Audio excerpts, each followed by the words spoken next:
আসসালামু আলাইকুম ভাই লোক, কেমন আছেন সবাই? আশা করি আপনার সবাই ভালো আছেন। অনেকে একটা শখ করে একটা মোবাইল কিনেন বা কম টাকায় দিয়ে একটা ভালো একটা মোবাইল কেনার চেষ্টা করেন, বাট ইউটিউবে রিভিউ দেখে মোবাইল কিনেন।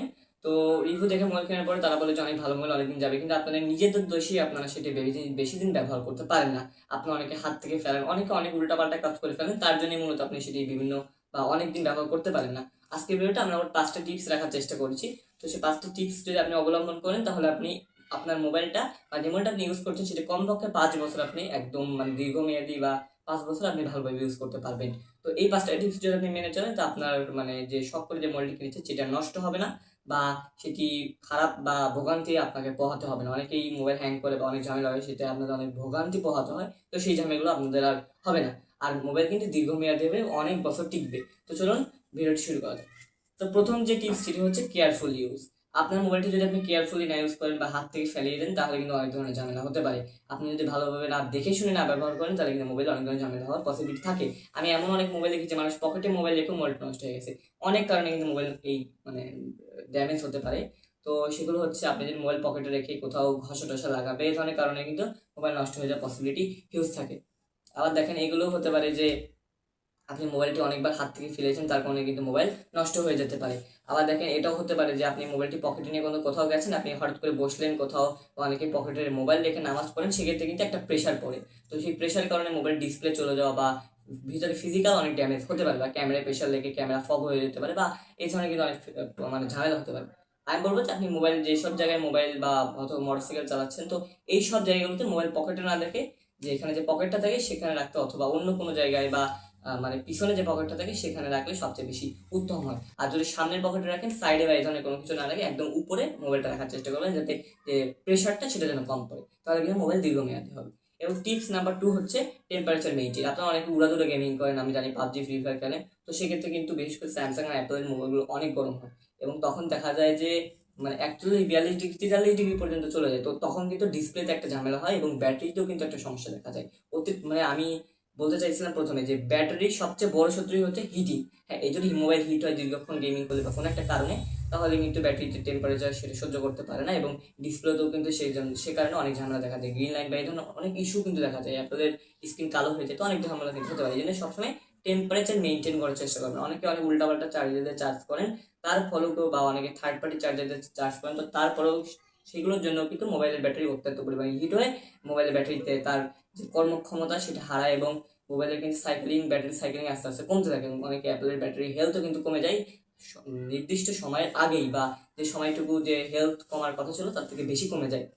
তো এই জন্য আপনার সবাই চেষ্টা করবেন যে হিটিংটা একটু কম রাখা। হিটিং কম যদি হয় তাহলে আপনি মনে করবেন যে আপনার আপনার ফোনের ব্যাটারি এবং ডিসপ্লে বেশি দিন যাবে। তো এই জন্য সবসময় চেষ্টা করবেন কম হিটিংয়ে রাখার। এবং অনেকেই দেখি যে অতিরিক্ত গরম হলে ফ্রিজে ঢুকা রাখে, না, এগুলো করে না, ফ্রিজে ঢুকানোর কোনো প্রয়োজন নেই। নর্মাল একটা টেম্পারেচারে রাখলেই মোটামুটি ওকে।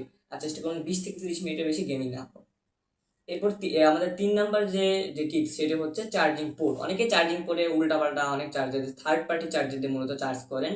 তো বেশি টাকা লাগবে অনেক, বিশেষ করে আমি দেখি স্যামসাং অ্যাপেলে যেহেতু চার্জার দেয় না, তো অনেকেই থার্ড পার্টি বিভিন্ন উল্টাপাল্টা চার্জার দিয়ে চার্জ করেন। এই চার্জ করার ফলে আমাদের যে মানে যে চার্জিং যে পোর্টটা থাকে সেটি কিন্তু নষ্ট হয়ে যায়, সেটির ভিতরে অনেক ধরনের ঝামেলা হয়, এবং অনেকে এর মধ্যে অনেক ময়লা বা ডাস্ট ঢুকে যায়। তো এই ডাস্ট ঢোকার কারণেও কিন্তু আস্তে আস্তে যখন আপনি ডাস্ট ঢুকে ফাঙ্গাস তৈরি হয়, এবং আপনি অনেকবার যেহেতু ওই ভিতরে মানে চার্জিং যে ইয়াটা, যে চার্জিং এর গার্ডটা সেটা ঢুকাচ্ছেন, তো এইটার ফলে কিন্তু আপনার মোবাইলের মানে বিভিন্ন রকম ঝামেলা তৈরি হয়।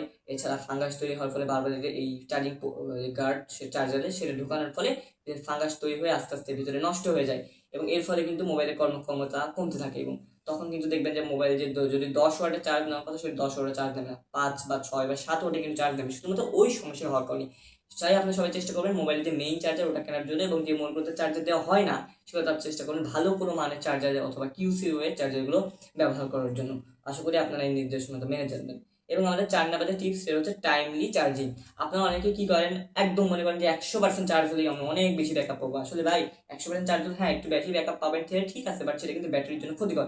আমরা দেখি যে একটা টাইম আছে অ্যাপেলের ক্ষেত্রে, সেটা হচ্ছে 20% থেকে 80%, এর মধ্যে নাকি চার্জ করলে আপনার ব্যাটারিটা মানে বেশি দিন আপনার ব্যাটারি হেলথ, বা অ্যান্ড্রয়েডের ক্ষেত্রে যেটা বলে যে ব্যাটারির যে সাইকেলিং সেটা বেটার থাকবে। তো হ্যাঁ, আপনারা এটা অবশ্যই মেনটেন করতে পারেন।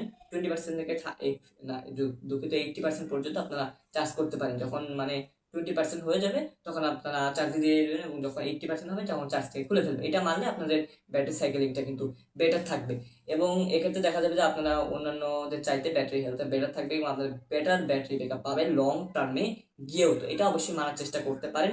এবং অনেকে আছেন যে বাইরে সারাদিন ঘুরেন, সকালে একবার 100% চার্জ দিলেও দেখা যায় যে সারাদিন যায় না, তো সেক্ষেত্রে 100% চার্জ দিতে পারেন। বাট আপনি তো সবসময় বাইরে যাচ্ছেন না, ম্যাক্সিমাম টাইমে তো বাসায় থাকছেন না, তো তখন আপনার 100% করার প্রয়োজন কি? তখন আপনি 80% পর্যন্ত করলে এনাফ হবে, সেটা ব্যাটারির জন্য ভালো বলা যায়। তখন আপনি ব্যাটারি ব্যাকআপ বেশি পাবেন, লং টার্মে গিয়েও আপনার ব্যাটারিটা কিন্তু ভালো একটা পারফর্ম করবে বলে আশা করা হচ্ছে।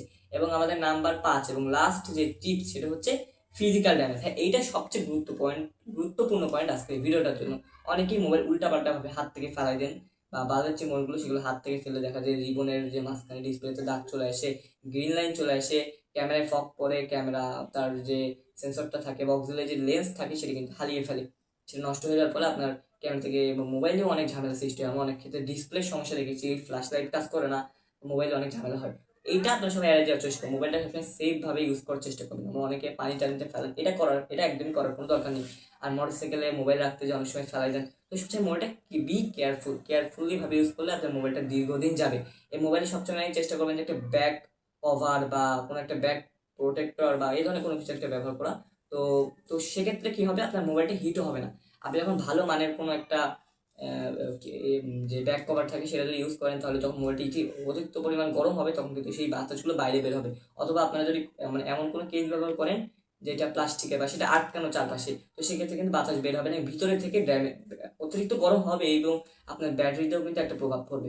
এই জন্য আপনার সবাই ব্যবহার করেন ভালো মানের একটি কেস ব্যবহার করতে, মোবাইলটি যেন কোনোভাবে যেন জাস্ট না ঢুকে সেটি অবশ্যই মানে আপনাদের খেয়াল রাখতে হবে। এবং অনেকে ক্যামেরাতে এবং চারপাশে ডাস্ট জমে যায়, তো সেক্ষেত্রে ক্যামেরাও কিন্তু তার কর্মক্ষমতা হারায়। তো সেক্ষেত্রে চেষ্টা করবেন যে একটা ভালো মানের কেস ব্যবহার করে এবং ফিজিক্যাল ড্যামেজ যেন না হয়, হাত থেকে যেন মোবাইলটা না পড়ে। মানে আমরা আইফোন এবং স্যামসাং এ ম্যাক্সিমাম দেখি যে হাত থেকে পড়ে ডেন্ট হয়ে যায়, বিভিন্ন জায়গাতে কালার উঠে যায়। তো এই সমস্যাগুলো কিন্তু ফিজিক্যাল ড্যামেজের মাধ্যমেই হয়। তো সেই জন্য চেষ্টা করবেন যে মোবাইলটা যেন কোনোভাবে হাত থেকে না পড়ে এবং সবসময় কেয়ারফুলি ভাবে ইউজ করার চেষ্টা করবেন। এবং অনেকেই মোবাইল দেখা যায় IP69 থাকে, IP69 কেউ থাকে, তো সেক্ষেত্রেও দেখা যায় মোবাইল পানিতে পড়লে অনেক সময় নষ্ট হয়ে যাওয়ার খবর আমরা শুনেছি, ক্যামেরার মধ্যে পানি ঢুকে যাওয়ার খবর আমরা শুনেছি। তো সেক্ষেত্রে চেষ্টা করি মানে দুর্ঘটনাবশত যদি পানিতে পড়ে যায় সেক্ষেত্রে সমস্যার পসিবিলিটি কম, যেহেতু যদি IP68+ রেটিং থাকে। বাট যদি কোনোভাবে মোবাইলটাতে IP64 বা 5 থাকে, তাহলে কিন্তু হাত থেকে পানিতে পড়ে গেলে আপনি নিশ্চিত থাকেন যে মোবাইল ম্যাক্সিমাম টাইম নষ্ট হয়ে যাওয়ার পসিবিলিটি থাকে। তো আশা করি আজকের ভিডিওটা আপনার জন্য অনেক ইউজফুল হবে। তো এই 5টা নিয়ম যদি আপনি মেনে চলেন, 5টা নিয়ম যদি আপনি মেনে চলেন, তাহলে আমি মানে আপনার মানে মোবাইলের যে কর্মক্ষমতা এবং যে দীর্ঘমেয়াদীত্ব সেটা কিন্তু বেড়ে যাবে।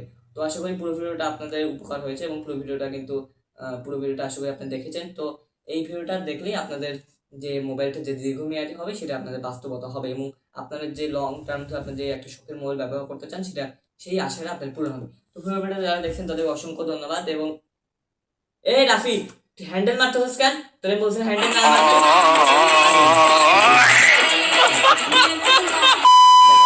ভালো থাকবেন, অনেক বেশি।